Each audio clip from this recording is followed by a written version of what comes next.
Yang Jian muda memiliki sebuah rahasia. Sebuah rahasia yang tidak diketahui siapapun. Sebuah mata ketiga tersembunyi di dalam dahinya. Meskipun mata itu tidak dapat dilihat dari luar, kekuatan yang terkandung di dalamnya selalu dapat dirasakan. Tidak seorang pun dapat memberitahunya apa itu. Tetapi ia yakin bahwa ia berbeda dari manusia biasa, yang membuatnya sangat berhati-hati untuk menjauh dari orang lain. Orang-orang iri dengan keberuntungan anak laki-laki itu, mengomentari ketidakpedulian dan kesombongannya, dan memuji keanggunan dan kekuatannya di belakangnya. Namun di bawah hangatnya matahari terbenam, ia memandang anak-anak manusia yang riang dengan rasa iri, dan menyaksikan Nesha yang pemarah dan keras kepala berkelahi dengan orang lain. Selama ini, hanya anak-anak anjing liar yang ia pungut yang menjadi temannya. Seperti banyak orang yang terlahir sebagai bangsawan, ia dikirim ke Celestia untuk mempelajari ilmu sihir saat ia masih sangat muda. Ia menonjol sebagai seorang jenius yang langka dan akhirnya dipilih oleh Nua untuk menjadi penerusnya. Kau adalah pewarisku. Suatu hari, dunia ini akan diserahkan kepadamu untuk dilindungi. Mentor Agung Nua menunjuk ke sebuah mekanisme yang sangat indah dan berkata kepada anak muda itu, kau akan menjadi perwujudan dari keinginan untuk melindungi dunia ini. Mekanisme di hadapannya adalah inti dari sebuah objek makhluk luar biasa yang disebut Bahtera. Tanah di bawah tempat benda itu mendarat diberi nama tanah asli. Kau harus bekerja lebih keras dariku untuk melindungi dunia ini. Jika tidak, kau akan membiarkan tragedi terjadi lagi. Kata-kata kasar itu bergema di hati anak laki-laki itu untuk waktu yang lama. Kekuatan di mata ketiganya melonjak. Di luar tanah asli yang agung, para Feralis memberontak dari waktu ke waktu. Anak laki-laki itu perlahan tumbuh menjadi seorang pemuda dan diperintahkan untuk berpatroli di tanah itu untuk memburu para Feralis. Kecerdikan dan ilmu sihirnya tak tertandingi. Meskipun perburuan mengeraskan hatinya, mata tak terlihat di dahinya terus-menerus mengingatkannya pada pertanyaan. Siapakah aku? Mengetahui jawabannya sebelum perang penegak hukum meletus, Nua memberinya misi rahasia. Kesetiaanmu mengagumkan, tetapi untuk membuktikan dirimu, kau harus menerima ujian terakhir. Ternyata, tugasnya adalah membunuh sang pensuci, Jiang Ziyan. Di saat-saat terakhir perang, kendali Nua atas dunia mulai lepas darinya.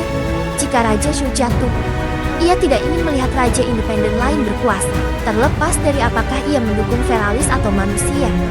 Jadi, ancaman potensial semacam itu harus disingkirkan. Gunakan matamu dan apa yang telah kau pelajari di tanah asli untuk melindungi dunia menggantikanku. Tegas Nua. Primaera sedang dalam proses menyimpang dari jalur yang benar dan perlahan-lahan runtuh dalam perjuangannya. Namun, inilah dunianya, peradaban yang telah ia ciptakan kembali dengan kerja keras. Nua, yang kekuatannya terus menurun dari hari ke hari, tidak yakin akan kemenangannya atas Jiang Ziyan yang paranoid dan tiran. Satu-satunya orang yang bisa ia percaya sekarang adalah Yang Jian. Yang Jian tidak punya pilihan selain bergabung dengan pasukan Jiang Ziyan. Mata yang telah berubah total. Sebagai simbol makhluk super, tidak lagi tersembunyi. Kekuatan itu menggelegak di bawah permukaan, membuatnya semakin kuat. Namun sesuatu yang tak terduga terjadi, pertemuan kembali dengan Nesha yang agresif. Seperti biasa, kegigihannya yang tak kenal kompromi menjadi masalah. Meskipun kekuatannya yang tak kenal kompromi di medan perang menginspirasi seluruh perkemahan. Setelah melalui transformasi total, Nesha menjadi cukup kuat untuk membuat pemuda itu mempertimbangkan apakah ia perlu melenyapkan Nesha terlebih dahulu jika ia ingin menjalankan misinya dengan lancar. Selama inspeksi di Muyewostelang sebelum pertempuran, keduanya disergap oleh pasukan Raja Shu. Pada saat kemenangan, mereka berdua kelelahan dan Yang Jian melihat sebuah kesempatan. Namun, tepat saat dia hendak menembak, Nesha melesat maju dan memblokir apa yang akan menjadi pukulan fatal bagi Yang Jian. Nesha yang terluka melihat garis pertahanan kejauhan seolah-olah tidak terjadi apa-apa dan berkata dengan riang, pertempuran dimulai besok, aku akan membunuh semuanya di sini. Tidak seorang pun dari mereka akan melangkah satu langkah pun melewati garis ini.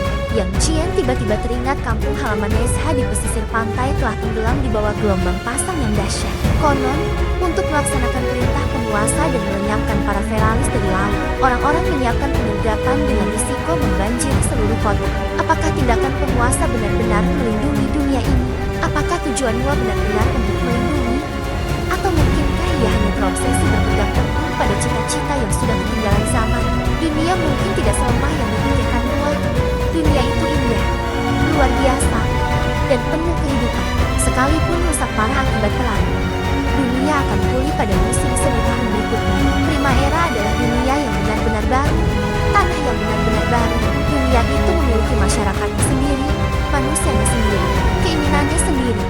dan kehidupannya sendiri.